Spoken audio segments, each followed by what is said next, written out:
Welcome to the Gamers Tavern.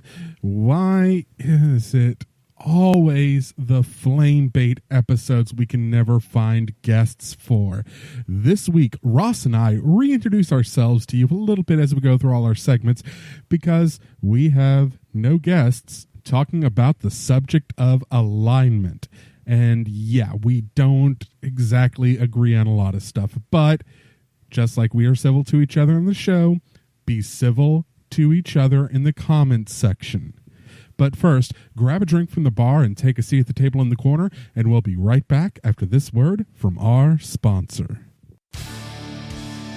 Have you been looking for a dark fantasy RPG setting? Are you interested in seeing a new take on the action horror genre? Then you should check out Accursed. Accursed is a setting for the Savage Worlds RPG created by me, Ross Watson, and my good friends Jason Marker and John Dunn. It is a world where the heroes are monsters who fight for redemption against the witches who have conquered their land. To find out more about Accursed, search for Accursed on drivethrurpg.com. Accursed is now on sale there and in many other fine retailers for gaming PDFs. Thank you very much, and I hope you enjoy Accursed.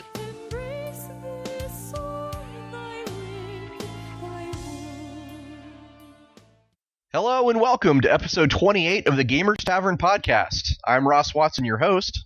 And I'm Darryl Mott Jr. And tonight it's just us. Been a while. Yeah. And it always seems to be the, flamewar baity topics that we can't seem to get anyone on. Maybe it's better that way. This way we only have ourselves to blame if anything goes wrong. We can get plenty of people for graphic violence and content, but alignment, we can't get anyone. Which is tonight's topic, is about alignment in role-playing games. So, we normally do our whole gaming character sheet thing. I don't know how much we need to really get into that when it's just us, but Darryl, what's your gaming character sheet? Well, I'm a 15th level pedant, and I found that out on Reddit today when I got into about 5 different arguments all at once.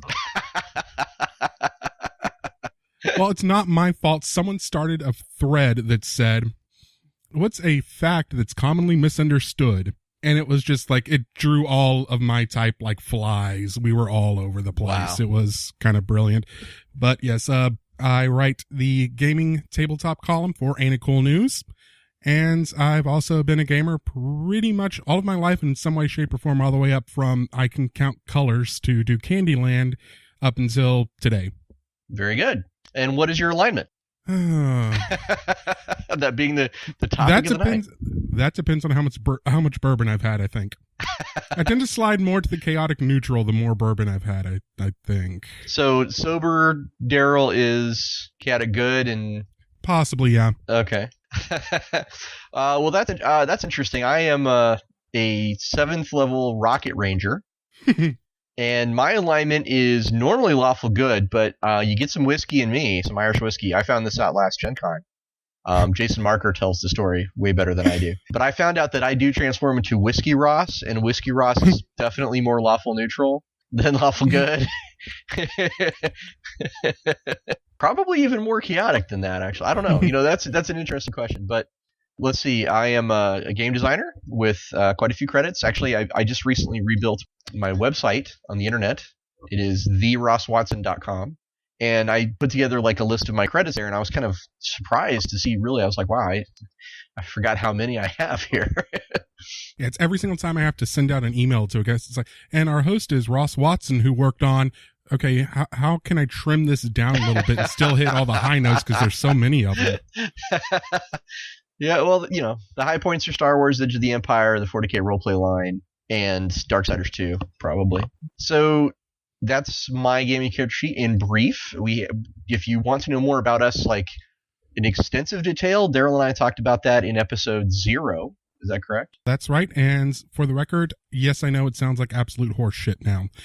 The audio quality was not there on the early episodes of the podcast. I have found out by listening to some of the older raw recordings recently when I was redoing an archive. So the content's still great. Maybe we should re-record that sometime. The next part, of course, what have we been playing lately? Let's start with me. I have been playing lately, I gotta just say this out loud, Blood Bowl, the computer game, is just ridiculously addictive. I mean, you start playing Blood Bowl, and at least for me, I just can't stop. I'm like, one more game, just one more game. My guy's about to level up. Just one more game. Is this a full-fledged game, or is it like an app sort of game? Oh, no. This is totally, it's Blood Bowl, the computer game. You can get it on Steam. It's like a full-fledged, it's not like a mobile, I guess I'm not trying to disparage mobile games, but, a mobile game to me feels pretty small and limited, and the Blood Bowl game is pretty beefy. I usually think like 16-bit knockoffs is what I think of when I think of app-style games. Like, it's in that, and again, not saying anything bad about 16-bit. Some of my greatest childhood memories. Some of my greatest childhood memories, those. I even consider Shadowrun Returns kind of an app game. Well, Shadowrun definitely has a more of an app game feel to me, let's put it that way. So I've been playing a lot of Blood Bowl lately.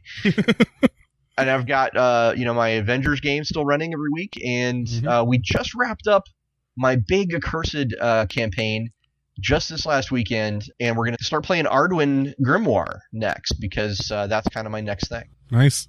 So what about you? Me, I've been playing in our Shadowrun game table. Also managed to break out Cards Against Humanity the other night. Oh, good. With some friends. That's a good one. And I will not be repeating anything that was said because I was kind of sworn to secrecy by a couple of people. All right. Needless to say, it was a blast. I have got to try Cards Against Humanity one of these days. You still haven't played it? No. Comic Palooza we're playing. Yeah, speaking of that, we do have conventions coming up. Yeah, usually we talk about, I bring this up at the wrap up at the end, but it's kind of like all coming together all at once. Ross and I are both going to be at Gen Con. Yay! We are also going to be both at Comic Palooza in Houston, Texas on Memorial Day weekend, which is, I think, about a month out from when this episode's going to air. So in about a month, we're going to be in Houston, Texas. That's right. And there's a good possibility that we could be at some other cons and stuff later. We'll keep you informed. As always, just go to the website, which is gamerstavern.org, to find out all the latest. So, Tavern Tales. We have never actually told the Tavern Tale to each other. Nope. We always get the guests. Why don't you pick up with one of your great stories about rolling dice? Shadowrun 3rd Edition. I was trying to run my typical black trench coat thing. My players had completely other ideas, and I'm kind of a go with it kind of guy. So, ended up happening was, it's like they had their stolen rocket launcher on the roof of a building, and 2 helicopters from Lone Star are in the air. One of them's taking fire from a machine gun, and the guy with the rocket launcher says, I want to hit the other one. So it's like, okay, let me add up all the penalties, and ended up with like a target number in the upper teens, and he had very few dice to roll. But this was 3rd edition, so this is before the edge attribute, so everything, all 6s exploded. So he rolls I think it was 4 or 5 dice. 3 6s. And then rolled 2 6s.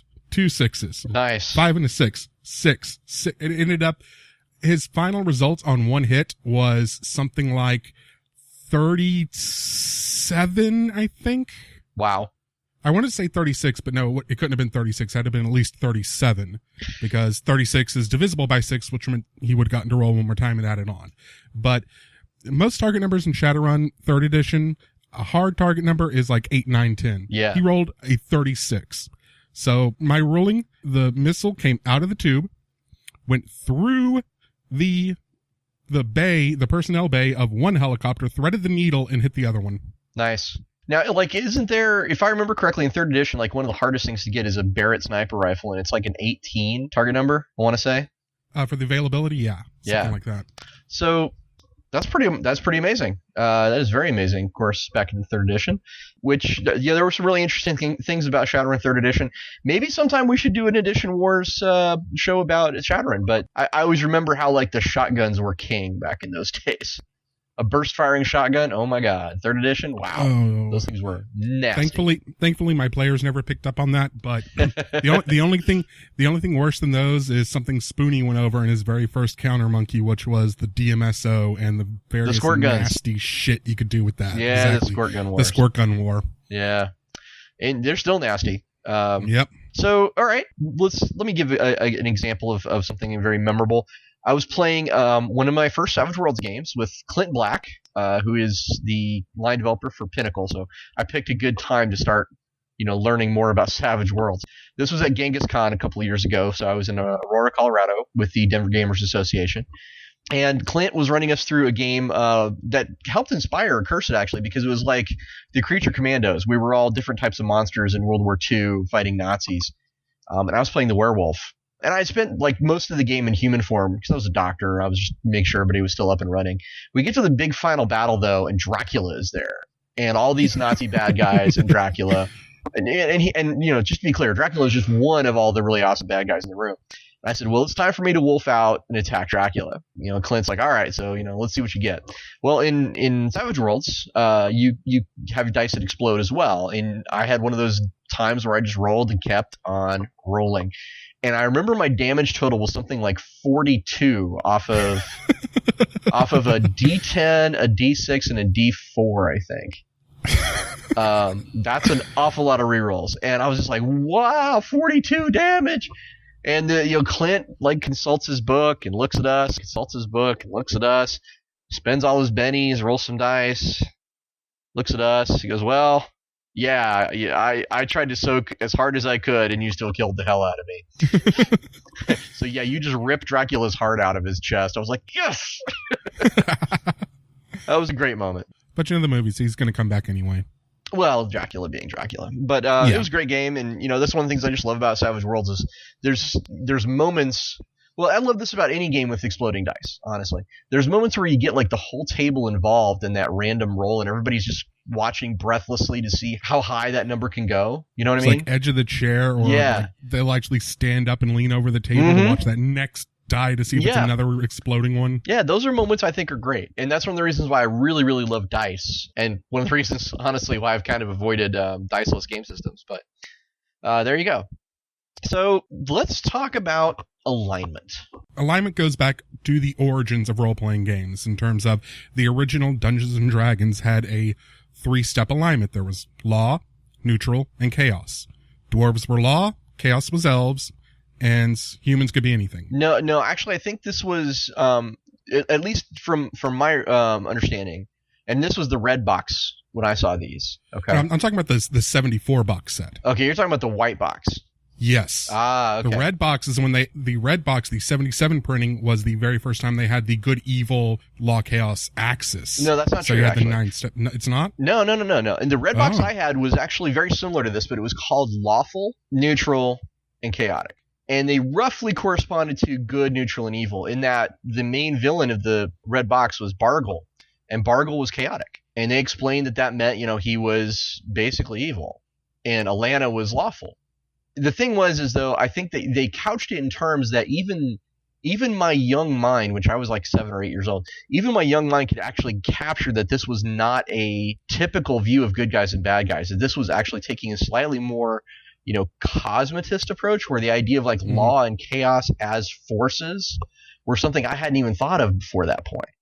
And that's kind of one of the things I really liked about that alignment system is that it got me thinking in larger terms than just white hats and black hats.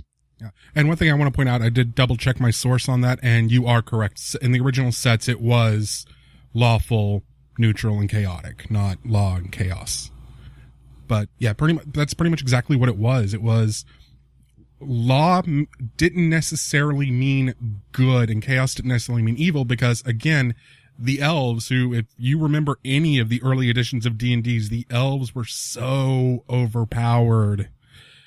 It was kind of nuts, and they were kind of Gygax's little baby race. I think he kind of took those on, and that's why they were so insanely good at everything. But chaos didn't necessarily mean evil. It could also mean something like personal freedom, or the will to be able to do whatever you want, as opposed to having to follow strict structure.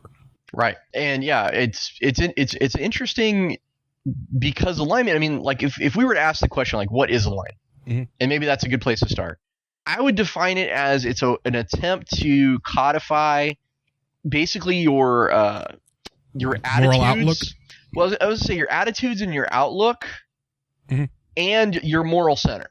Because I think those two things are kind of intertwined when it comes to just specifically how alignment deals with that. Because when you say someone's lawful good, you're talking about their attitudes as well as their moral center. Does that make sense? Yeah. it's a lot more philosophy in a lot of ways than it is an actual game mechanic. And it's trying to take that philosophy and break it into something that can be used in a game. Well, sometimes alignments do have game mechanics and sometimes they don't, which is interesting. Now, you were saying, in the basic set we had the 2-axis system, which was just law and chaos, right? And then later on that got to the second edition, or Advanced Dungeons & Dragons, I should say, where they broke it out into actually 9 different alignments, where there was a good and evil axis and a law and chaos axis. So you could have 3 flavors of good, 3 flavors of evil, 3 flavors of neutral. And it just depended on whether you were lawful good, neutral good, chaotic good, that kind of thing for all three branches of that. That was the classic 2-axis system. Right. Now, did this evolve even further? I'm actually not familiar with anything past 3.5 as far as alignment. So 4th edition actually streamlined it a little bit. It got a little weird, and to be honest, I thought it was one of the weaker parts of 4th edition in general. It was kind of a good thing the way they tried to, because 3rd edition took a lot, especially 1st and 2nd, but 3rd as well, took a lot of alignment as, rote.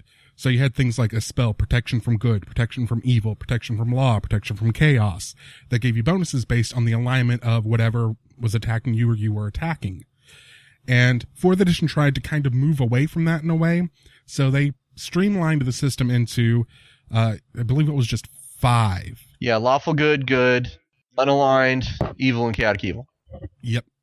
And I think that did a great disservice to the alignment system because it took away a lot of the nuance to it, in my opinion. Well, I mean, when we talk about alignment, though, we're not just talking about Dungeons & Dragons. There are other types of alignment out there. And I do want to get back to the whole, why mechanics work differently with alignments, especially with regards to D&D. But why don't we look a little bit outside D&D for now and talk about alignment and some of the other games out there. Now, honestly, there aren't that many. When I was preparing for this episode, I was trying to think and look through my collection and kind of figure out games that had an alignment system, and they're just I honestly had a very short list. Yeah, I even broadened out my definition to any sort of game mechanic that tries to reflect morality and general philosophy. And the only one that really popped into my head that I have experience with is the humanity system in Vampire the Masquerade. Well, yeah, and of course, with that specifically, that is definitely not about your attitude. It's more about your morality. Exactly. Your nature and demeanor were more about your attitude and beliefs. That's where that side of the coin went to. But there weren't an awful lot of mechanics, if I remember correctly, with nature and demeanor, whereas humanity, there was quite a few. Well, nature and demeanor, you could spin that to get, if you did something that was true to your nature or true to your demeanor, you could get back some expendable resources in game. I want to say willpower. Yeah. And I think depending on what you did, you might be able to earn back a humanity point if you'd spent it for something. Or I'm probably misremembering that rule, but I know willpower was one of them. I don't know if you spent humanity. I think you could lose it, but I didn't know if you spent it. You're right. I'm wrong. There was also, of course, the famous one of the Star Wars role-playing game with the idea of light side points and dark side points.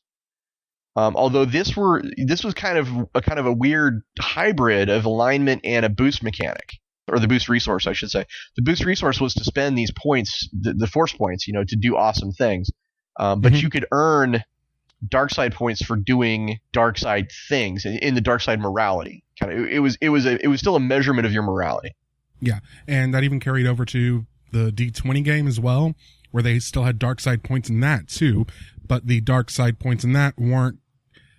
Basically, the more dark side points you got, the more dark side you became, and if you fell, you had to make checks every once in a while to see if you just completely fell to the dark side, which was a kind of a bad thing to have happen to your character in that game, because it was, again, I'm trying to remember about 15 years ago, the 2 or 3 sessions of this I played, but I'm not mistaken. There was it was similar to, okay, you're an NPC now, sort of thing. I'm not super familiar with that edition either, so if there's listeners out there who want to correct us and let us know what it actually is, don't hesitate to make a note in our forums, or give us a review on iTunes, or go to Facebook even and just post, say, hey, you guys, this is how it's really supposed to be. Because we do check those things. Yeah, I check those quite often, and I'm trying to think back through, like, it was literally 15 years ago, I want to say. One of the points we're making, though, is alignment is kind of an older mechanic. It's, I hesitate to use the term classic here, but it is. I mean, it certainly is classic. But it also, to me, feels kind of old in terms of, like, most games these days that I know of don't really have alignment in them. It seems to be something we've kind of left by the wayside in terms of game design for role-playing games. I'm not going to comment on whether I think that's good or bad. That's something I think has happened. That's all I'm pointing out. I think it's more along the lines to allow more, and this is something we're going to get into a little bit more later on, but a lot of the interpretations of the alignment system, a lot of DMs and a lot of the way some of the rules were written were kind of rigid about what an alignment was, and systems that didn't actually have one left the morality more up to your character and your characterization and how you played your character rather than any sort of rules mechanics behind it. Right. Well, okay, let's just explore some other really quick forms of morality in old games, in RPGs, I should say. I mean, now there are some things like some more modern games like Mouse Guard that have the ideas of your character's beliefs and their goals and things like that, which are sort of tangentially related, but they're not really. I don't really consider those alignments. One that was, again, a little bit borderline, but I think does count, is that we did discuss this in our superhero episode. We talked about the Marvel Superheroes game from TSR. Yeah, Marvel Superhero Roleplay, specifically the face rip one. It's just called Marvel Superheroes is the name of the game. Oh, Marvel Super. Okay. Yeah. Marvel Heroic Roleplay is the new one. And then Marvel Superhero Role. There's been a lot of Marvel superhero games, dude.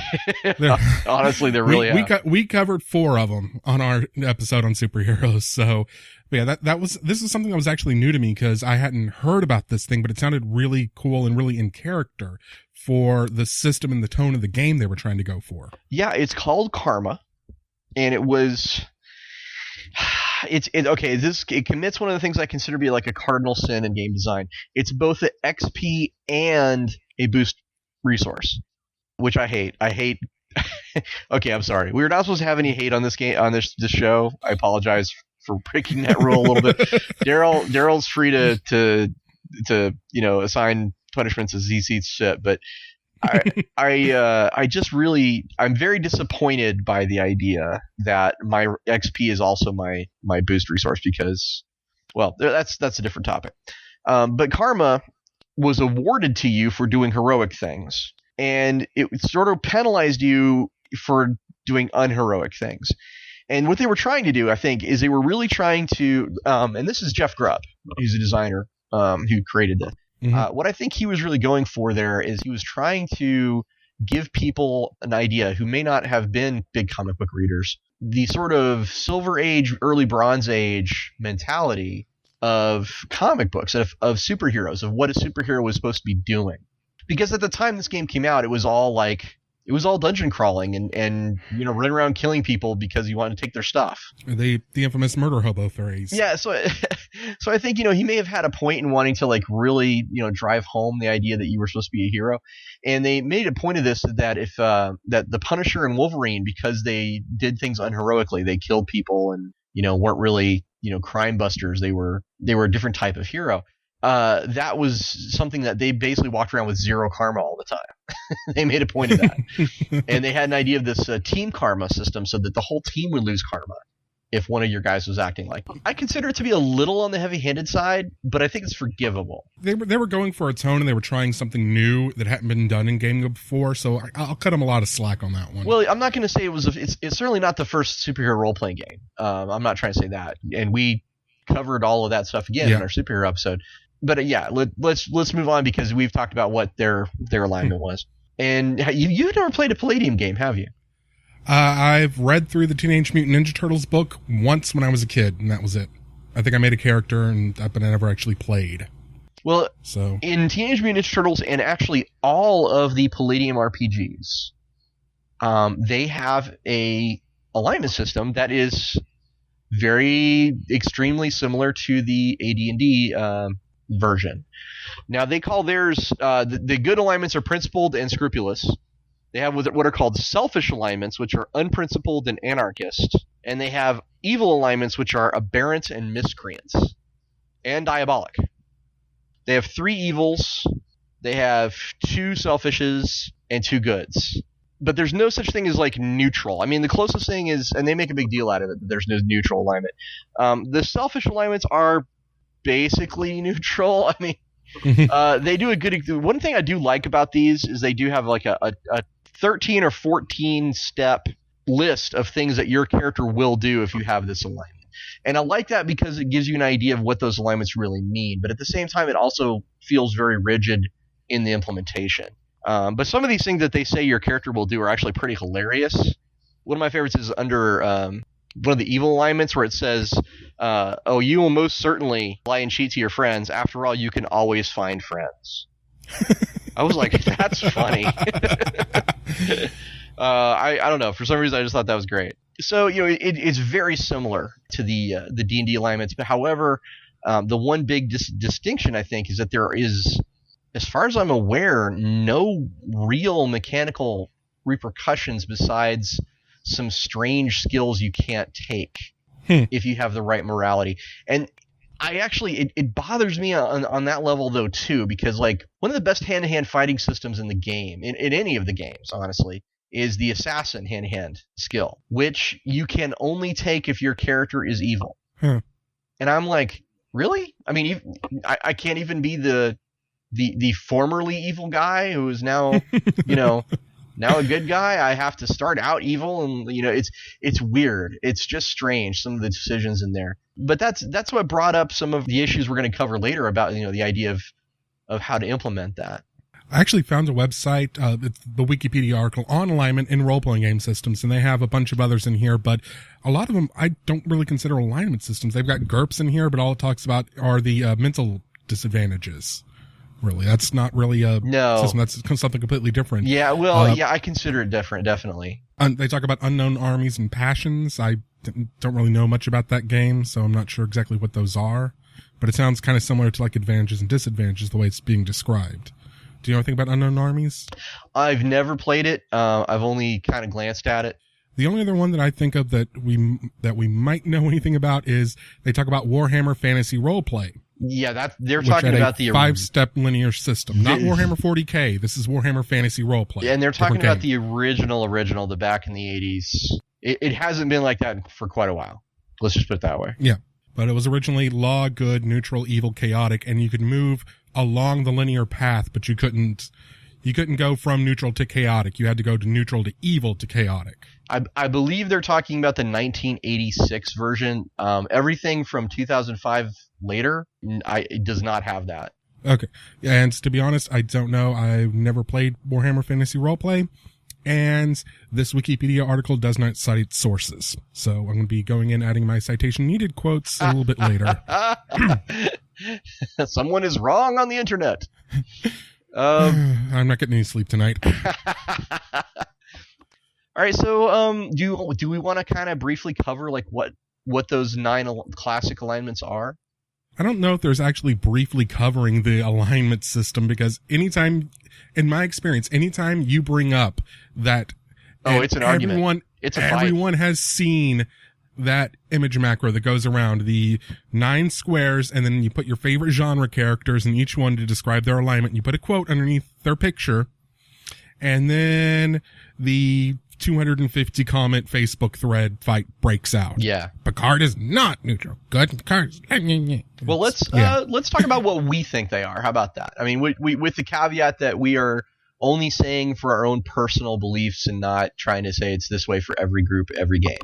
Exactly. Same thing as Edition Wars. Alignment Wars are a little bit more focused, but just as bad, and they're just as bullshit. So what's your definition of lawful good? Lawful good is, in my opinion, the archetypical knight in shining armor. He is always focused on obey the rules, be the good guy, never do evil, never break the law. Now, it is also known in many circles as lawful stupid. I don't agree with that interpretation. A lot of people do play lawful good characters in that manner, especially paladins, for a long time. And for me, I would love to play a lawful good character in a D20 based role-playing game system again for the challenge of it, because, and I know you've seen Winter Soldier by now. Oh yeah. I just watched it a couple days ago, and I think that was there are two classic lawful good characters in comic books, in my opinion, Superman and Captain America. Yeah, I would generally agree with that. Yeah. And there are interpretations of the character that will vary, and that's why those charts cause so many arguments, especially with comic book characters, because it can vary depending on the writer. Absolutely. I mean, look at Batman. They have an alignment chart just for Batman that shows different styles of Batman for each one. But for me, lawful good is the Boy Scout. He is the good guy. And I think the good dramatic tension comes from when you have a character like that balancing the lawful versus the good. Do they do the right thing, even if it means breaking the law, or do they obey the law and possibly do a bad thing? Well, that's an interesting point. Like, for me, I always considered the good evil axis to be the most, like, for me, that was the most compelling part. Was like, I always saw like that the law chaos was if possible, this is sort of a preference as opposed to a mandate, whereas I saw the good, neutral, and evil as more or less a mandate. Like, this is my line in the sand, and I'm not crossing that. For me, like, lawful good, and this actually goes for any character with lawful as a thing in front of it. I always saw that as it means that you have a code. There's a code of conduct. You have basically a set of rules, right, that you will try not to break. I always saw that as having like a respect for authority. If you're lawful good, I think what that means is that you will always attempt to work within the system or within the law. That doesn't mean slavish devotion to it, right? Like, well, I'm sorry, I can't rescue you, princess. It's illegal. I don't think that would fly. But I always see like a lawful good guy as he's sincere. He's got a high regard for people's lives and well-being. But in the end, it always comes down to the idea that he prefers things to be orderly if possible. Mm-hmm. And that's the way it's been interpreted in a lot of cases. That's why I'm not sure if this is still the case anymore, but for the longest time, you had to be some flavor of lawful to be a monk, and that was all about the inner discipline that you had to have to maintain your training to keep these sort of powers. You have to be lawful good to be a paladin. At least you did, I think, up until maybe Pathfinder. I can't say for Pathfinder one way or the other because I can't remember, because no one ever wanted to play a paladin when I ran Pathfinder, so I never looked it up really. But I do know that you do not in 4th edition. So so there's always been kind of a thing about lawful good, as it kind of represented like the highest ideals because it was attached to things like the cavalier and the paladin and things like that nature. So what about neutral good? Neutral good is just pure good and light. That is, I don't care about what your silly laws say. I'm going to do the right thing no matter what. And it's not I'm going to do the right thing. This is where a lot of the lines get blurred between true neutral good and, chaotic good. Is that, to me, neutral good is I'm going to do the right thing.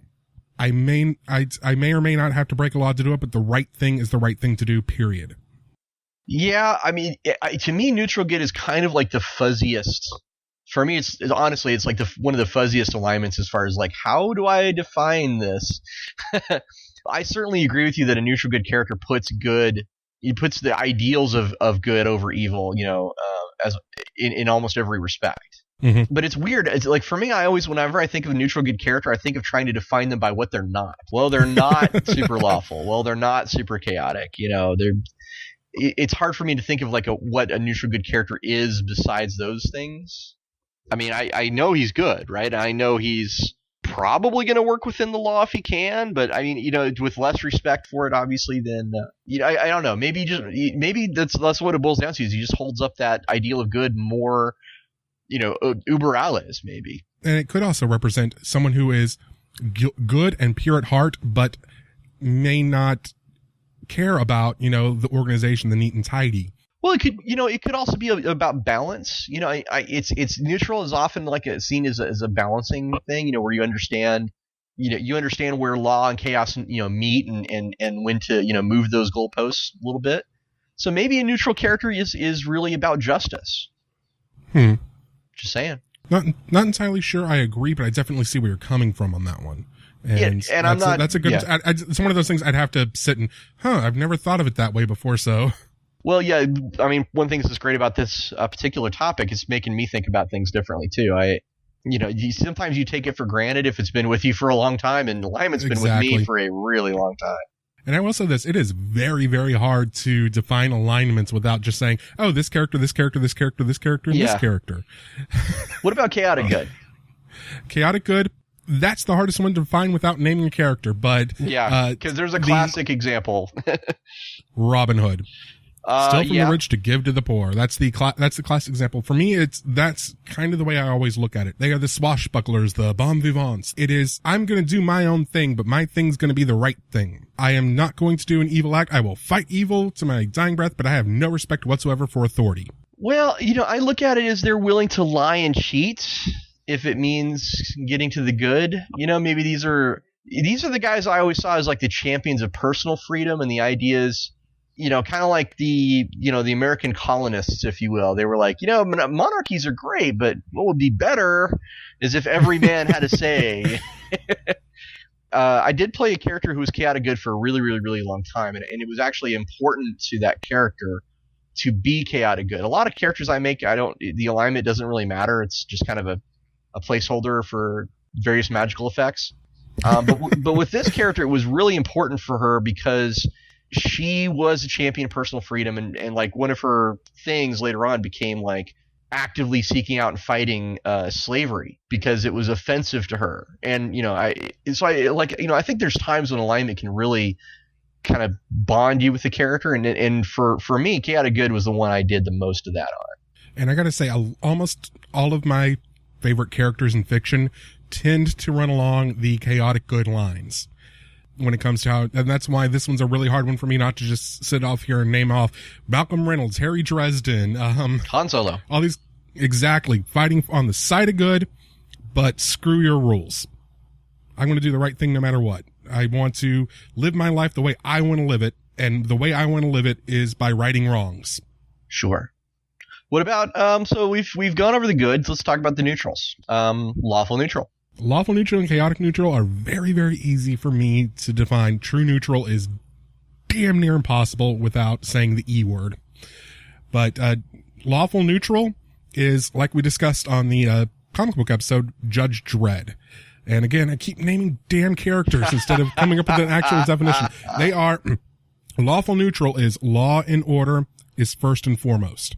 Good and evil are an afterthought after order. They would rather respect a bad law than to fight it by doing something wrong, or for them it's all about order. And for me, I always love using lawful neutral actually for bad guys in games, because you can make them sympathetic characters that way, because it's all about law and order, but they're doing things that, sure, they're not outright slaughtering millions or anything, but some of their things they're doing aren't quite that good.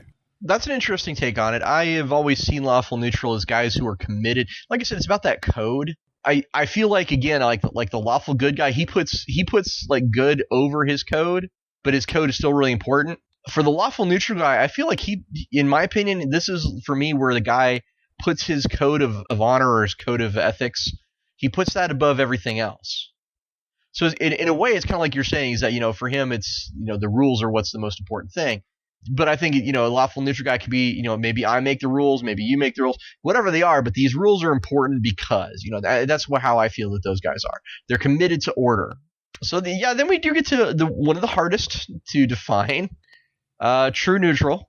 And my editor, Annie Cole News, one time a couple of years ago when we were talking, gave me a challenge that I could not meet, which was name a human or human-like character from any fiction that's true neutral. I'm not allowed to say ints. There is a character that I ran into during my early years as an anime fan that I think is very, very close and is probably the best example I can think of for true neutral.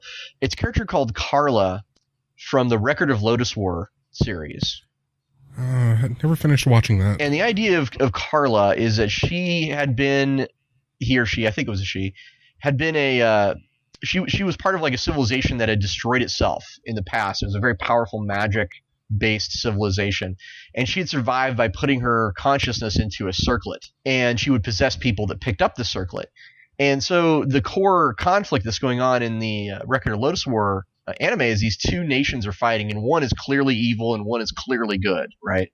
I mean, it's your classic, Minas Tirith, battle against Sauron kind of thing. And then Carla comes in, and Carla's like, listen, big battles between extreme ethos is what caused the downfall of the greatest civilization in the world. You guys don't even know about it because I'm the last remnant of that civilization. So I'm going to kill both leaders and make sure that this war cannot happen. So she kills the good guy leader, then she kills the bad guy leader. And she's like, I would rather have occasional flare-ups that I crush like a boot on a cigarette than let people gain power and build up to that world-destroying conflicts again. And to me, that I was like, that's pretty balanced. Maybe unbalanced in some ways, but she's got a balanced outlook. I always consider that to be a true neutral character.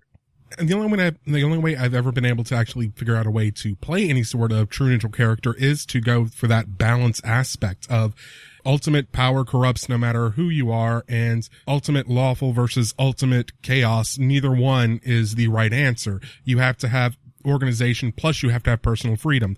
Good and evil. What is good if there is no evil? What is evil if there is no good? And it's someone trying to maintain that balance between all the forces. That's the only way I've been able to wrap my head around true neutral, because it's such a foreign concept to me. And I think, surprisingly, in Dungeons and Dragons 3.0, 3.5, and Pathfinder, this is the most mechanically advantageous decision you can make. Because if you're true neutral, anything that smites good or evil has a lesser effect on you, or sometimes no effect. Anything that smites lawful or chaotic has a reduced effect on you, and sometimes no effect. Mm-hmm. So you are literally protecting yourself the most if you choose true neutral, which is kind of funny. I just thought that was interesting. All right, now we go to chaotic neutral. Chaotic neutral. In my opinion, this one causes more arguments than I have ever seen, is the difference between chaotic neutral and chaotic evil. Because the two can look very, very similar. Chaotic neutral, to me, it's all about bringing randomness and chaos and smashing order. Order is boring, chaos is fun. Anarchist. Exactly. They don't go around, slaughtering. This is, I gotta name a character, Loki. Well, and yeah. And this is, again, questionable because there's so many different interpretations of the character, but the trickster archetype. Yeah, trickster archetype is a good way to put it. Is Loki, Coyote, Fox, depending on Native American, Japanese. Most cultures have some sort of trickster archetype, and they are all about chaotic neutral. It's all about playing jokes. Sometimes they're harmful, sometimes they're not. Sometimes they're innocent. Sometimes they're fighting for the good guys. Sometimes they'll throw an apple to the middle of an argument saying the most fair gets this, just to upset the balance, because fun. Yeah, I've also seen, and this is kind of the thing, but it always makes me raise an eyebrow when someone comes to the table with the characters chaotic neutral, simply because a lot of games in my early career as a gamer, I saw people use this as sort of an excuse to just do whatever they wanted. And that is the reason why chaotic neutral gets a bad rap, is someone shows up with a chaotic neutral character, it's like a big red warning sign. I'm going to disrupt the entire session. Yeah, it's almost worse than being evil in some cases. Speaking of evil, let's talk about lawful evil. Lawful evil is the classic overlord. That is law, order under my boot. Yeah, I see that. I rule you, you do as I say. Yeah, it's kind of the more selfish version. For me, it's that more selfish version of lawful neutral, where it's, your code is important, but your code is important because it enriches you. That's why that's where I see like the lawful evil guy is. He's like, yeah, I follow the rules, but I make the rules because I make the rules. Then there's not much to say about lawful evil. I think a lot of my favorite bad guys are lawful evil. I feel like they are. Let's put it that way. Because it gives them a conflict that you, as human nature, we do kind of respect orderly things, but at the same time, at what price? And lawful evil is the far extreme of the price of that order. I've often also seen lawful evil as like the most likely to work with heroes type of character. To name a person from the fiction, Doctor Doom, Lord Soth, guys like that. They're probably going to team up with heroes at some point just because there are certain things that their code will not abide. This suits my agendas. This suits my plans. We have a common foe, and that this person's going to upset my order, so I will work with you. Typically, you can trust a lawful evil guy. At least until the goal is accomplished. To hold his word, to keep his word. To keep his word. Yeah. To keep his word, yes. Now, if he will probably stick to the letter of that word. To the letter. Yeah. I promised you a 15-second head start. 14. Yeah. 13. Yeah, better run. And then there's neutral evil. This is, in my opinion, the classic evil. It doesn't respect personal liberty. It doesn't respect order. It doesn't care. This is, to me, we talk a lot about the mindless folk, because I'm a big fan of the sympathetic protagonist, where even if you don't, sympathetic antagonist, where even if you don't agree with what they're doing, or they're obviously the bad guy, you can at least see why they think they're doing what they're doing. And the counter to that is always just the mindless threat. That, to me, is neutral evil. They want to spread evil, badness everywhere, and whether it ends up in anarchy or whether it ends up in evil empire, don't care. I just want pain and suffering across the land because that's what I want and that's what I need. And that's always been the most foreign to me in terms of least human. Yeah, alien's a good way to put it. I don't really understand, like I said, I don't really understand neutral good very well, although I think I put something out there that might make sense. Same thing with neutral evil. For me, it's the fuzziest and hardest one to like wrap my brain around. Because it's alien to me a little bit. They certainly value evil. We know that. Beyond that, though, maybe it's about balance. Maybe it's not. Maybe they don't care. Like you said, I don't know. That for me, it's hard really to break it down and explain what neutral evil means to somebody. The gaming example and the reason why I keep going back to naming characters and naming races and stuff like that is because it's such an easy shorthand, especially in our culture, because I can sit here and say, if I say Darth Vader, you know exactly who I'm talking about, exactly his personality, but not neutral evil. Neutral evil to me is actually the horrors from Earth Dawn. Well, yeah, I mean, there's danger. Let's be clear. There is danger in trying to tell people to use a character, just because, again, are we talking about prequel Darth Vader? No, we're talking about Holy Trinity Darth Vader. Pre-redemption, post-black armor Darth Vader is who I'm talking about. And him, I would actually put him lawful evil. Well, which I would, and in my opinion, I would put him as lawful neutral towards around Attack of the Clones. Well, like I said, I just want to make it clear it's one of those things that's a little weird. Yeah, that's my opinion. And again, no flame wars. That's my opinion. You have yours, and you're welcome to it. I didn't want to do this podcast anyway. All right. You're welcome to it, and I may actually say, okay, that's a good point. I didn't think of that. So that's what's happened a lot in talking about these. It's like, oh, I've never thought about it that way, Ross. And then there's chaotic evil. And this is the classic go-to for a bad guy who's not particularly complex, in my opinion. For the evils. To use the 4chan Anonymous, it is purely, I'm going to blow everything up, and everyone's going to run screaming, and then I'm going to shoot the ones that are running screaming, except for some of them, because I'm going to let them live and tell everyone else, because everyone else is going to freak out, and then I'm going to go kill them. You could look at this as almost a whimsical evil. Maybe the Joker. Good example. That has been the quintessential example every single time it ever gets brought up. Yeah. The Joker is chaotic evil. And the only time, and this is why I always hear the argument break out between chaotic evil and chaotic neutral, is a lot of people make arguments that the Joker is chaotic neutral. And some of their arguments is like, okay, I can see that point of view. Wow, you would have a hard time convincing me that the Joker is not evil, period. Yeah. But that's just me. It's like, I completely don't agree with you, but I see where you're coming from, is how it comes off to me. But yeah, he's the quintessential, and like I said, some interpretations of Loki is chaotic evil. He is the being of chaos, and he has done some very evil things. But yeah, it's chaotic evil is just the flat out wearing a sign over your head, I'm the bad guy style of evil. And they can be a lot of fun as a GM to play, in my opinion. But that sort of alignment just really quite isn't, it doesn't have as much depth to it because there's not much story you can get out of it aside from what they do. Well, alignment as a story tool, I mean, we'll get into that in just a minute, I think, really. Okay. You're right. You're right in that I think chaotic evil tends to be used for the not very complex villains. Let's just put it that way. Mm-hmm.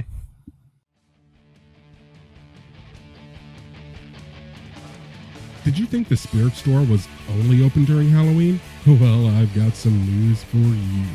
The perfect place for that hard-to-find accessory for your newest cosplay, unique home decor for your LARP, that awesome prop for your D&D game, they've got it all.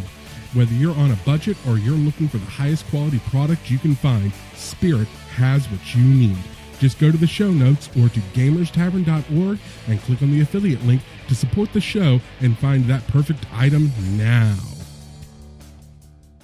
And we're back with episode 28, talking about alignment, and we just kind of got done sort of going through what the typical 9-axis of alignment is, in especially as regards to D&D, and we talked about sort of the history of alignment in role-playing games. Let's get into the implementation of alignment, the how it works in the game. And in my opinion, one of the reasons why the alignment system gets a lot of flack is because, and I don't know if all groups were like this, but it seems like there were a lot that were, the DMs would use alignment as kind of a way against the players, as a way of kind of controlling their actions or forcing them into that little box where it's like, you wouldn't act like that, you're chaotic good. It's about how you look at it, right? Because your interpretation, that was the word I was looking for, your interpretation of lawful good and my interpretation of lawful good, they were similar, but they were different. Mm-hmm. And this is where I think some people ran into trouble with alignments, is the GMs, especially back in the day, there were very few GMs who had a good grasp on communicating their interpretations to the players. So you'd have people sit down at the same table, and they were both playing what they thought was lawful good, but the GM would be, no, that's not how I see it, and the book would then tell you to penalize people for not playing to their alignment, right? Yep. So the GM sort of thought it was his job to enforce his particular view of what those alignments meant. And I think that's one of the failings of the alignment system, is the way it was implemented in AD&D. I want to say it was only second edition that had this. I don't know if first edition did, where if you slipped alignment, you got like negative levels. Oh no, there was all kinds of penalties. Yeah, it was bad. Changing alignment was bad, and it was a threat that the GM used. And because it was a rule in the book, and DM's job is to adjudicate the rules, I feel like a lot of DMs got it in their head that this is something they should be doing. And in my opinion, the problem comes down to, is alignment proscriptive or descriptive? Is it something that is, this is what you are and this is how you should act? Or is it something, this describes how your character acts, and sure, you're going to act out of character every once in a while because of events surrounding you? Well, before I talk about what it should be, I think I'm going to talk about like what I think it was. And you make a really good point about that it was very rigid because of the way the rules were set up. It certainly rubbed me the wrong way for a long time that alignments felt very restrictive, because it felt like the game and the designers of the game were telling me I had to fit inside a box. And there didn't feel like there was a lot of room to just be whatever character I wanted to be. I had to find a way to fit in that box, And I had some real trouble with that from time to time. There was a character I made back in the 90s. I was really falling in love with the Forgotten Realms, and I wanted to play a priest of Malar. And Malar he is totally an evil god, man. He is the evil god of the hunt, all right, in Forgotten Realms. Mm-hmm. But he's actually really cool. Or at least I thought he was in the 90s. Malar's changed. We have a whole episode about the Forgotten Realms and how it's changed over time. But back in the 90s, I thought Malar was pretty badass, and I wanted to make a priest of Malar. And I had to sort of negotiate with the GM, because he says, well, Malar's an evil god, there's no way you could have a non-evil priest. And I'm like, well, why couldn't you? I mean, it's just a question of doctrine. It's a question of interpretation, right? I mean, hunting isn't like intrinsically evil, it's just hunting, right? And so I kind of, because the way the rules got a little more flexible in the 90s, you were able to play like one step alignment different than the god you were worshiping. So if he was, say, neutral evil, you could play true neutral. Yes. For example, I don't know if that was the alignment of that guy. Can't remember if he was. I don't remember his alignment either. But yeah, was, one step off was something I could play where it wasn't like I wasn't just the worst douchebag in the world, right? Or at least I didn't feel that way. So I played that dude for quite a while, and I really enjoyed him. But yeah, I remember every time I picked up that character sheet, I would always sort of steel myself for that discussion with the game master where I'm like, I don't think we're seeing eye to eye on this, you know. And how many threads have there been over the years on discussion boards about what lawful good means, or what being a paladin means specifically? Oh yeah, there was a great story. I'm going to link the picture in the show notes, but it showed up on Reddit a while back, and I'm just going to summarize it right now. It was basically he was a paladin playing with a bunch of, as he described it, because this originated on 4chan, chaotic neutral herps. Various flavors. So they were playing like dark and edgy game. They were trying to, they were part of this army that was going to siege a city, and everyone said, okay, army, you guys ready to go? We're going to go in there and we're going to kill them to the last man. We're going to take their women and slaughter their children, blah, blah, blah. And the paladin's like, no, you're not. It's like, yes, we are. Who's going to stop us? You and what army? We've got an army. Where's yours? And so he turns to he's in charge of the army. So he turns to the second in command, and after all this, he just gets quiet. Turns to the second in command and says, if you kill a man, kill him with the dignity he deserves. Take him face to face if you can. If not, then use as little trickery as you can. Let him know that you fought him in single, fair battle, and if you did, none may claim foul play. If you respect him, hold him as he dies and hear his last words, so that you may pass them on to whoever they are for. If you fear him, then check that he is gone and make sure that it is a clean kill. And he basically said, kill all the men with dignity. Same thing for the women. Same for the children. Kill everyone. No one is to be despoiled. And the party's just like, what? And his response was, there's no way I can stop you except to stop you by doing this. I cannot save these people. The least I can do is save them from you by putting them to death. Huh. And that shaped that group right up, apparently. and the other thing they didn't know was the second command of the army was in, I believe they were playing, I can't remember which edition they said they were playing, but he was a very high-level illusionist. So the illusionary army went into the city and they saw the ransacking. Several times later, the entire army inside the building who had gotten the illusionary message saying, you guys stay here, stay quiet. We're going to be gone in a couple of days. Huh. Wow. So the citywide illusion, and then the entire army from that city raised up and overthrew the evil empire. Huh. Clever. It is a great story. I hardly recommend reading the whole thing. It is a great recap of what must have been a great campaign, but it was a very, very, in my opinion, cool way to interpret lawful good. It's, if I can't save them, make sure that they die peacefully. Well, we've talked a little bit about like how alignments can be really restrictive and dangerous, and it sets up these weird expectations and things like that. But what you just said, that story, that actually brings me to the heart of what I love about role-playing, which is finding those creative solutions to a problem, right? Exactly. And I think there's actually kind of it's kind of like the cherry on top is to do it in a way that makes people think more deeply about their character and their alignment.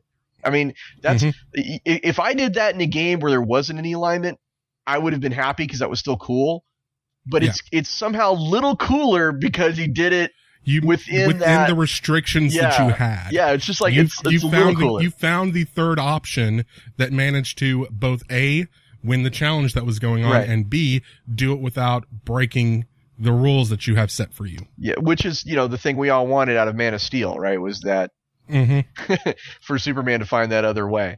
But yeah, it's that's a really good description of it. And for all the arguments that alignments cause, for all the pain and suffering and sometimes frustration of having to deal with people's expectations of what it is, I think there is still some value to alignments as an idea, right? Like, this is what we're talking about, like what they should be, right? Mm-hmm. I think like as a shorthand, especially when you're just learning how to roleplay, like as a shorthand of what a character is or is like, or if you want to look at a monster manual and just get a real easy idea of like what that monster is like, I think that's a pretty, that's not a bad way to go, is to throw that chaotic evil bit in there and just go to town. You pretty much know all you need to know if it's a chaotic evil monster.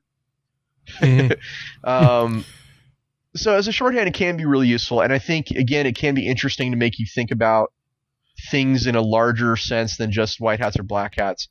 And there's one thing about alignment. It is a great tool.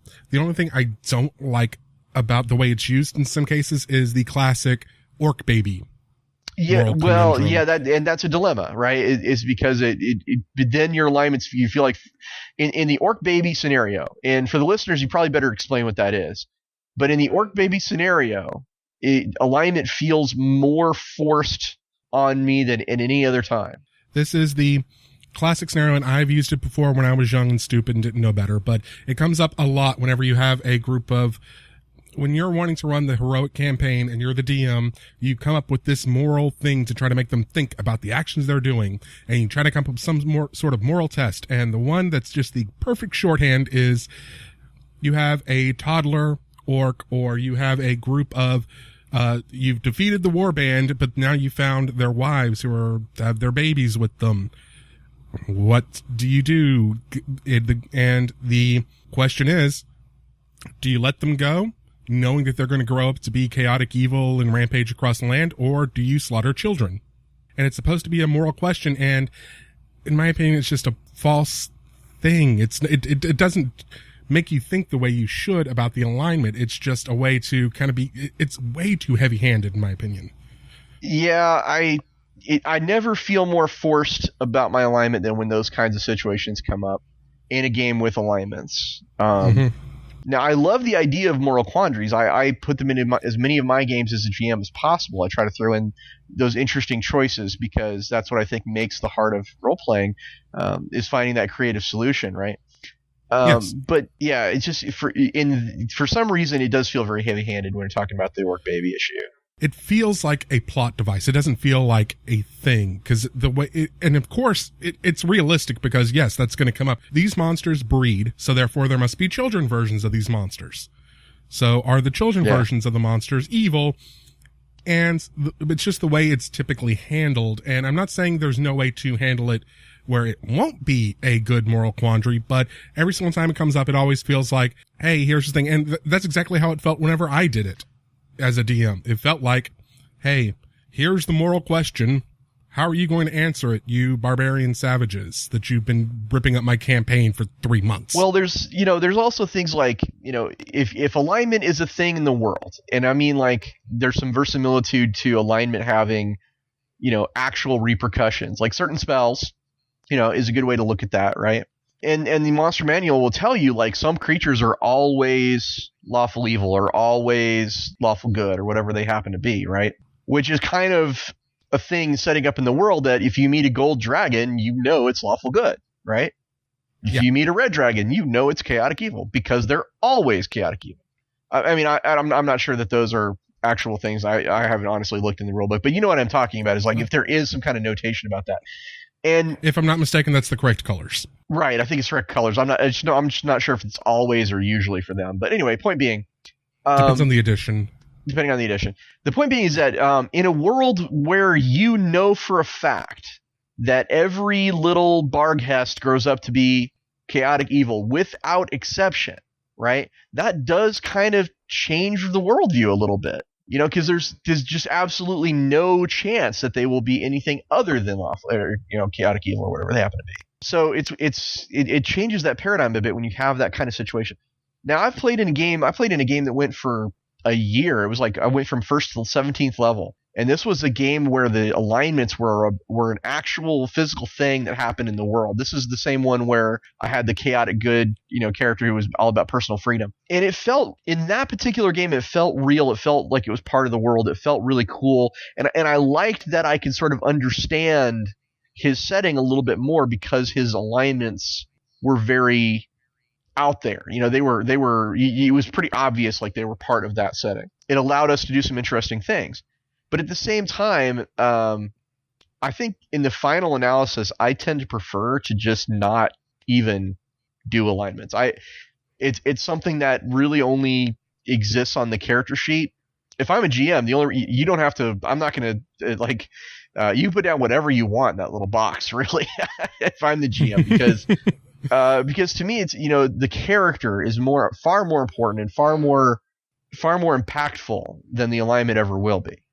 And there's always those times in which even someone with a very strict alignment is going to face a moment where, and I'm not talking about paladins because that's kind of magically enforced in a way, but even lawful good dwarf fighter is going to run into an instance where they're going to act out of alignment because you murdered my friends, you killed the barmaid, I can't get any ale, I'm going to kill you even though you're unarmed and begging for mercy because I'm so angry. Well, here's the thing, you just actually reminded me of something.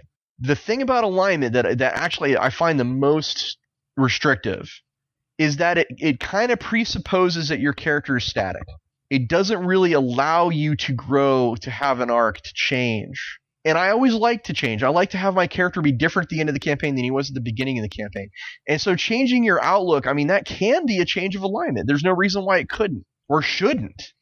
So if that lawful good fighter comes into conflict with something and makes him challenge his beliefs, I think that's good storytelling, right? I think that's actually a really interesting question to see answered. I want to know what happens. Yeah, that's not a bad thing, is to question those and be able to grow, but that's why I think alignment shouldn't be something, at least for player characters, should not be something that's kind of written in stone, and especially should allow for a little bit of flexibility for, yeah, my character wouldn't normally do this, and he's going to feel bad that he had to do it, but he's going to do it anyway. Yeah, I would say because that's how he would act. I prefer alignment to be a guideline, not a rule. Exactly. I prefer alignment to be something that you can change over time. I like the idea that my character can grow and be different at the end of the campaign.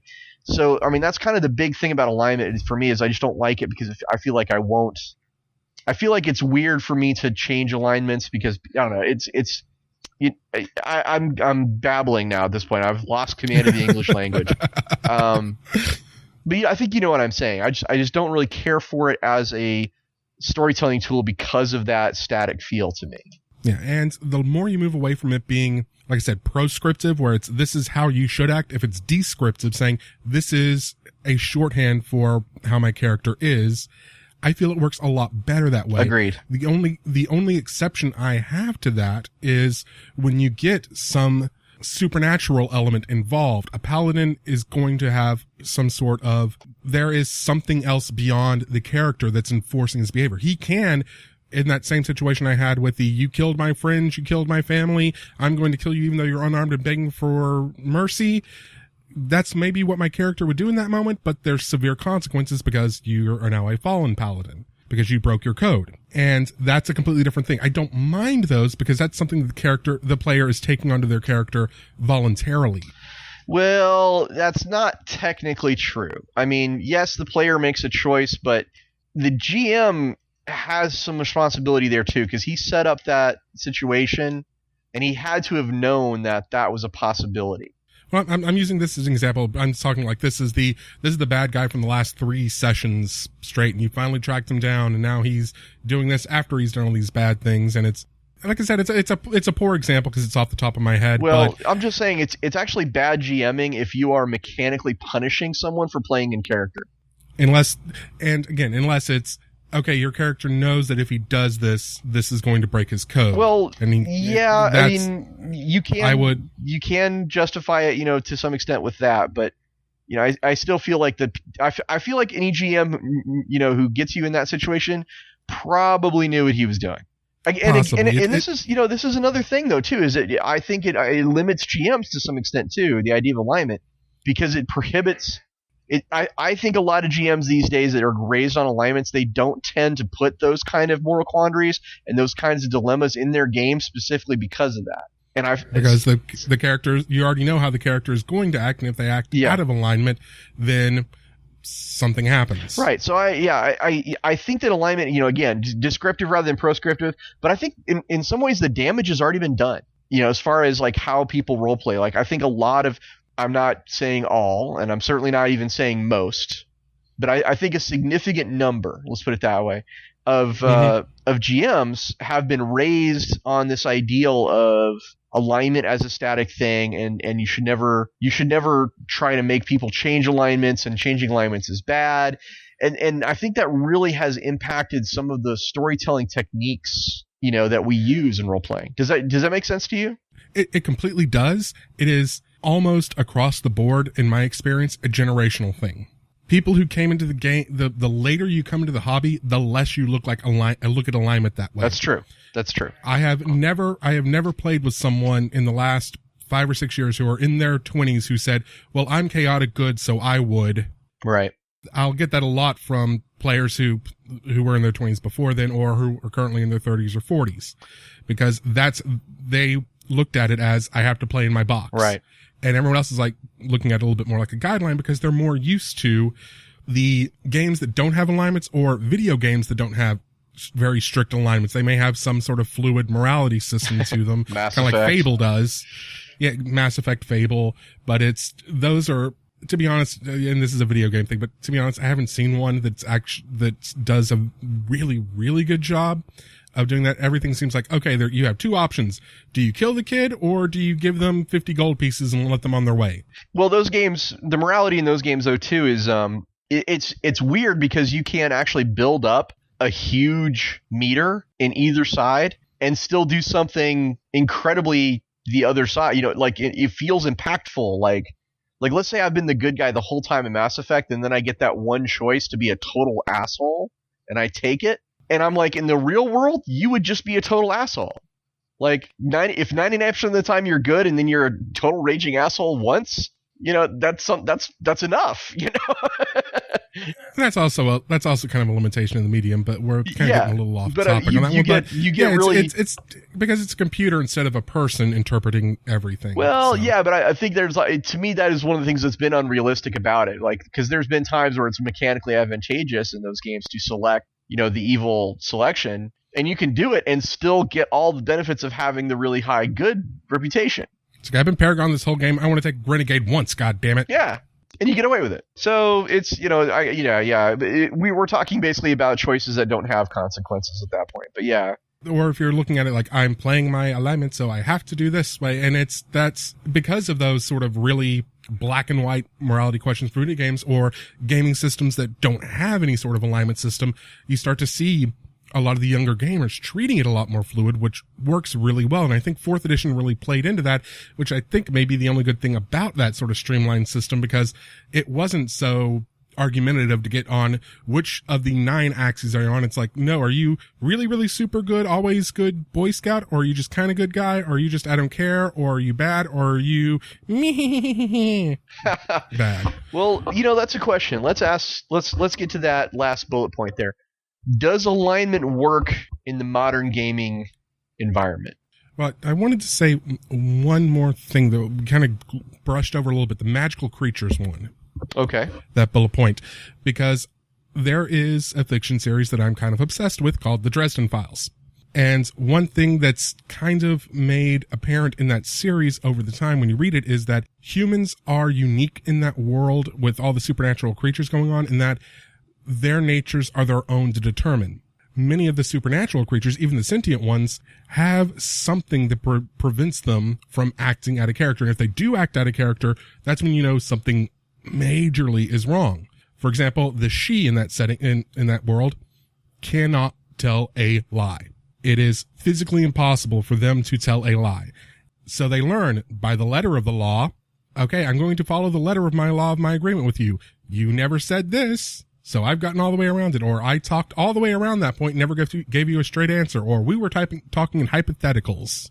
So I kind of like it when that comes, because it adds a little bit more to that fantasy element, and adds a little bit of otherworldliness to some of the fantasy creatures if they do have a little bit more rigid restrictions. Well, sure. I don't recommend this for PCs, of course. This is for, NPCs. Yeah. Because you never want to restrict a player's choice that way. In that way, having some kind of code of conduct that's incontrovertible can be really interesting. That's true. But again, code of conduct, I mean, the Lian and she, which is the character you're talking about, she's I mean, let's be honest. I don't even really want to try and gauge where she lies on the good evil chart, and I really wouldn't even want to try and gauge where she lies on the lawful chaotic chart. But the one thing we know about her that we can say for sure is she does a lot. Yes. Right. And again, that in my opinion, that is one way to interpret the. If I had to put her on, I would say lawful neutral. Well, because she is definitely not a good person, but she has to follow her word. Like I said, this is it's and that is also that is also cherry picking my data and being very narrow in my definitions. And there's a lot of debate you can make about that because she is a 3-dimensional character. She makes choices that seem erratic. Well, you can make a lot of. We can debate all day, like whether one character is or isn't. Mm-hmm. Alignment means, that we can make a shorthand comment if we really wanted to about her, but I don't think we want to. I think Leanne and I think when you get to characters that are that complex and that interesting, that alignment no longer suffices. That I think you need to just give that character their own space as far as what that means in your story. Even if you're role playing, even in a role playing game, I would say, I think some characters are just really beyond alignment. Let's not even worry about their alignment. Let's, that character is that character. Yeah, but again, it's using it as a tool when it works and don't use it when it doesn't. And in my opinion, that's one of the ways you can make it work for you, is using it to kind of add that little bit of otherworldliness. These creatures don't have the level of free will that we do. They are not as bendable and changeable and flexible, which in most D&D and fantasy style settings, that's usually the advantage of being human, is being able to be that versatile and changeable.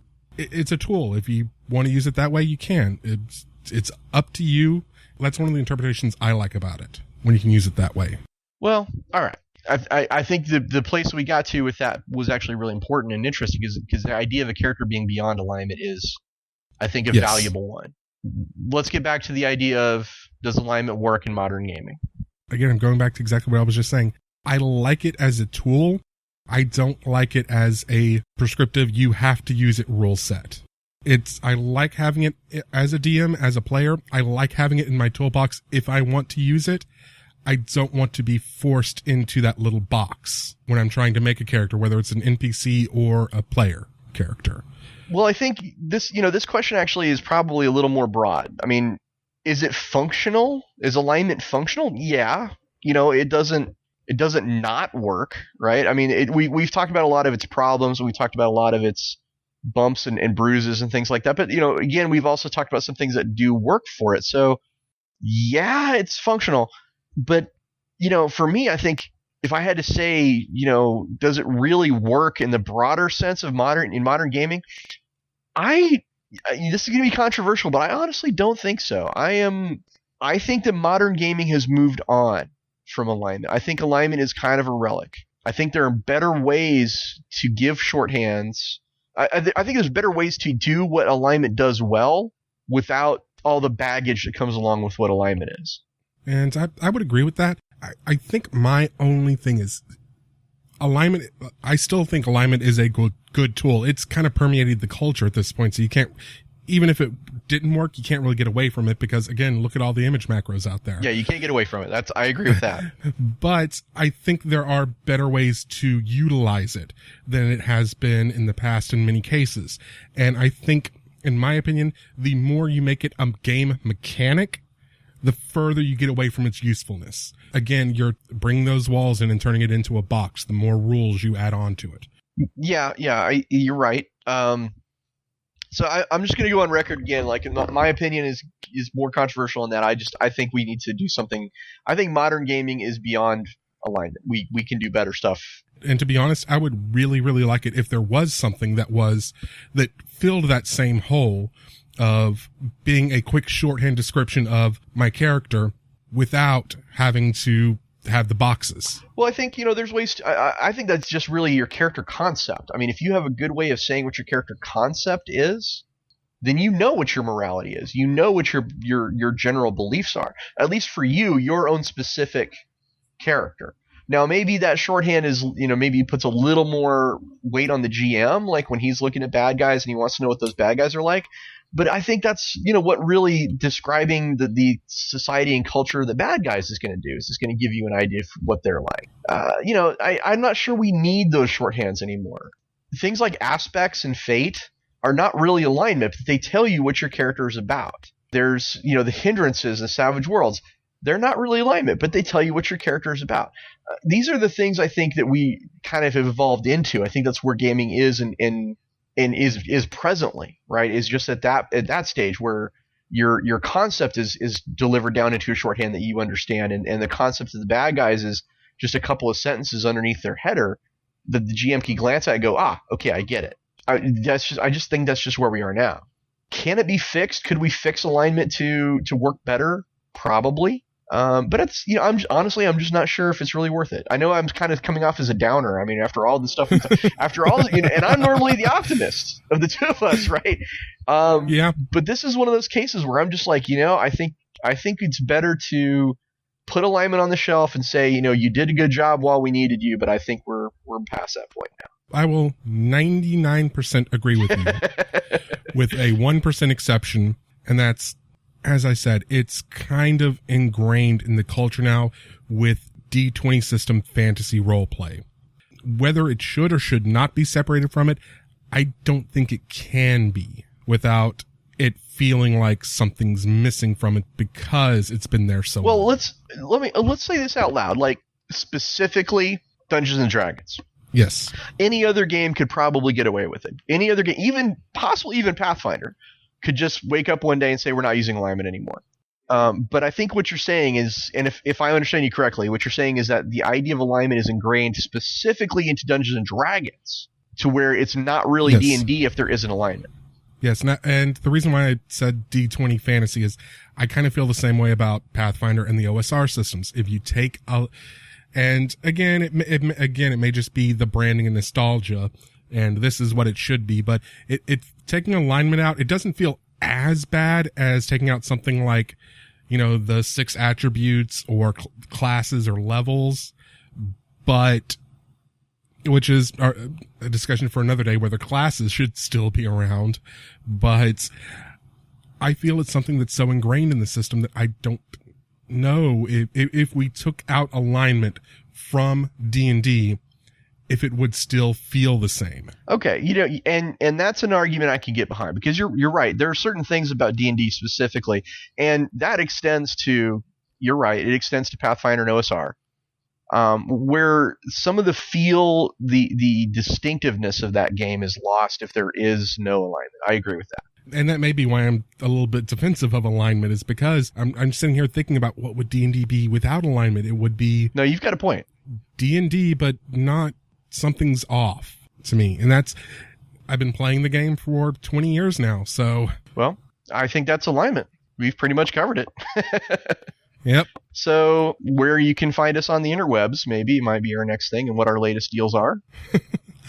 Well, I write for Any Cool News. I cover tabletop gaming news. That column is a lot more review focused on games. It is a lot more focused on news, new things that are coming out, all the little leaks from D&D Next. There's an awful lot of great news in it. Yes, I try to cram as much as I can into every column, and I try to spread things out, talk about the big name games as well as the indie stuff, board games, card games, basically anything that doesn't necessarily require a computer to play. I'm going to be covering it on the site. I also talk about Kickstarters every single week. I highlight 3 to 5 of them that are really good. You can find that over at ain'titcool.com. Again, on gamerstavern.org, which is our website. Every once in a while will pop up with a blog if I want to do something that's a little bit more editorializing. If I want to talk about like the state of the gaming industry or something we've talked about on the show that I wanted to expand upon a little bit more that we didn't have time to cover, I'll occasionally put a blog up on there about that. I also have a cooking blog that is focused on making food for game night so that you're not bringing those greasy, crappy fast food burgers, which, yeah, don't get me wrong, I kind of like them too, but it's a way to really enhance your game night by making these really nice, easy to make, really tasty, and really cheap dishes to serve to your fellow gamers. And what am I working on now? That's about it. And lots of conventions coming up, so we should definitely make sure and remind our listeners that if they want to make any comments or tell us anything about what they think, they can find us at gamerstavern.org, and we have our show is on iTunes. We have a Facebook page. What are some other ways? Twitter, right? You can follow us on Twitter at... I'm at Abstruse on Twitter. And I'm at RossWatson1 with no O. It's kind of messed up. I need to get a new Twitter handle. I really do. I apparently suck at Twitter. Well, apparently so do I, because the Gamers Tavern has its own Twitter account that I really need to start utilizing more, but it is at Gamers Tavern PC, as in podcast. Yeah. That was a little bit hard to figure one out to get. That was available. But you can find us on there. We're also on Google+. If you look for us there, we have links at gamerstavern.org for all those as well. If you want to track us down, we are also on several different other podcasting, including Stitcher, if you want to listen to us there. I have a brandy new website, which is called therosswatson.com. We'll have that in the show notes. Mm-hmm. And on the About page. And we are continuing to do our game table, which is our actual play. And let's see, my latest thing is probably at the time we're recording this, I imagine we'll have something actually on the web to show you. Unfortunately, I can't say that right now. Maybe next show I'll tell you exactly where to go to find out about this. But I'm involved with the 40th anniversary edition of the Arduin Grimoire, which is a really awesome setting. It's basically Thundar the Barbarian in a lot of ways. And it's one of the original campaign settings for role playing games back in the day. Yeah, it was basically when it came out in 1974, so it was one of the very, very first. And it's getting a really awesome new update, and we're excited to talk about that. We'll probably go over more about that in future podcasts when we have time. Yeah. And if you can tell us, one of the reasons why I brought up the whole idea about giving us feedback is if you want to tell us something about what you want to see more of on the show, or if there are certain guests or certain topics you want us to cover, don't hesitate to let us know. Oh, and we have a shop now, by the way. We totally have a shop. Yes, we do. Got some merchandise up. It's lots of T-shirts. One of my favorites is I actually went and bought one full price because I don't get a discount, but it's a very nice steel flask with the Gamers Tavern logo on it, and it is awesome. And we've got lots of other stuff, keychains, stickers, and we've got a shirt that Ross designed that I went ahead and put together for him. You got to be critting me. You got to be critting me. And you remember, you support the show, it helps it grow. Exactly. So we appreciate all of you guys' support, and 28 episodes in, this has been a pretty incredible run with this podcast. I'm very, very happy with it, and I'm excited to see where we go next. We will be having some great guests coming up. We will be having some even more interesting topics. I know personally I'd love to get Rob Schwab back on the show for at least one episode. I'm trying to get my friend Mel Odom to come talk to us about game fiction, which he knows a little bit about. Yeah. And something we touched on a little bit in this episode was the disruptive player, the chaotic neutral guy. We have an episode coming up where we're going to be talking about all those races and classes and characters and clans that people just don't like. The Kinder, the Bards, the Illusionists, the Malkavians, and got some interesting guests I'm trying to get lined up for that one. It's really important for me to say this, but we're going to do this in a balanced way with no hate. So if you happen to be a Malkavian player or a Kender player, we're not going to just slam all of you. We're just going to talk about the particular issues that those characters sometimes face. That's what we're talking about. And how to, as a player, not be that guy. Yeah, because I think learning how to be better players is a laudable thing that we can definitely talk about on the show. So, all right, and I think that brings us to a close on episode 28. Well, don't you have some accursed stuff coming out too? Well, let's see. If I haven't mentioned it before, we have the Banshee of Lochfinier, which is Rich Baker's adventure. That's available now. We have Long Dead and Twice Buried, which is an adventure by Shane Hensley. That's also available. Of course, we have the novellas from Mel Odom and Richard Lee Byers, which are also available if you want to read some awesome stories set in the world of Accursed. With all that being said, thank you for being listeners, and we will catch up with you later on the Gamers Tavern. May all your hits be crits. Well, that about wraps things up for the Gamers Tavern this week. Tune in next week where our guests will be Brandon Ginsimer and Justin Suzuki as we talk about those character builds you just love to hate. Kinder, Gnomes, Bards, Paladins, Malkavians, Deckers, all those player character types that just get hate piled on top of them. So we've got a lot of comments to get through because I haven't had a chance to do them in a long time because of various technical and time issues. And the first one comes from Facebook, and it's about episode 25, crowdfunding or no more Cthulhu zombie games. Michael Cox writes, "That's too funny. I was just getting ready to make a post about why we're not kickstarting a Cthulhu or zombie game when I saw this." Yeah, Michael, there is a glut of those in the market, and there's only a handful of good ones out there. I'm kind of betting Sherlock Holmes is going to be next because I think that's hitting public domain this year. By the way, Michael Cox is the wonderful person who designed both our logo and our banner ad, so I feel it's only fair to let you know that he is currently running a Kickstarter for his company, Angry Ogre Games. It's a collection of 5 different board games with a lot of references to the Church of the Subgenius. So if you search on Kickstarter for Angry Ogre, you'll find it there. Check it out. It's awesome. I finally started using the Gamers Tavern Twitter account. You can follow us over at Gamers Tavern PC, as in podcast, on Twitter. And I got into a conversation with Kevin C. Mason, who tweets as Art of Paint, and he writes, "Loving the podcast. It's one of the longer podcasts I listen to. I can tell it's good because I always wanted to go for another half hour. I'd love to hear an episode on paperless gaming." Well, Kevin, that is a very long tweet. It's actually 3 tweets that I strung together. But you're actually in luck because episode 6 of the Gamers Tavern, this was back when I was still stupidly hosting, and it was called You All Meet in a Tavern, and the audio quality was shit. But anyway, we did an episode with Jesse Scoville about technology and gaming. And it's also a topic we're probably going to do again because if you've heard that episode, I come off as kind of a gaming Luddite, and I've kind of seen the light in a way because Gamers Tavern Game Table is a completely digital game. We play the game over Skype, we have digital dice rollers, and of course our characters are created and managed with the amazing award-winning character management software from Lone Wolf Development, Hero Lab, who's also kind of our sponsor. But it is amazing, and it's brought me around. I'm all on board with digital gaming, but we'll revisit that in the future.